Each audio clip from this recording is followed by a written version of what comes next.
Судија во претходна постапка на Основниот суд Тетово им определил 8-дневен притвор на 5 лица кои беа лишени од слобода по инцидентите на вчерашниот протест за жртвите во пожарот во модуларната болница, во кој дел од демонстрантите се судрија со полициските службеници во обид да стигнат до седиштето на ДУИ во Мала Речица. Тие ќе бидат пренесени во казнено-поправната установа затвор Скопје. СВР Тетово претходно поднесе кривични пријави против 31-годишник од Кичевско Туин, 52-годишник од Мала Речица, 33-годишник од Тетовско Вешала и двајца тетовци на возраст од 33 и 30 години.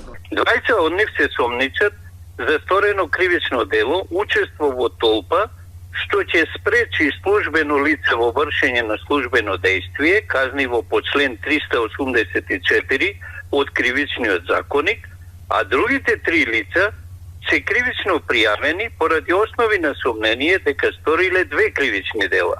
Напад на службено лице во вршење работи на безбедноста, казниво по член 383 од Кривичниот законник, и за учество во толпа, што ќе спречи службено лице во вршење на службено дејствие согласно член 384.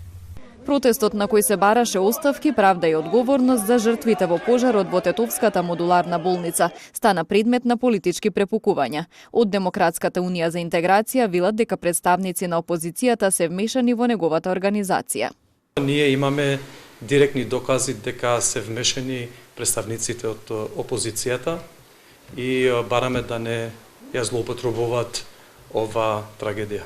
Од Алијанса за албанците пак се оградија од организацијата на протестот, туку како што велат присуството на нивните членови и симпатизери бил чин на граѓанска свест и одговорност, како и на останатите граѓани на Тетово.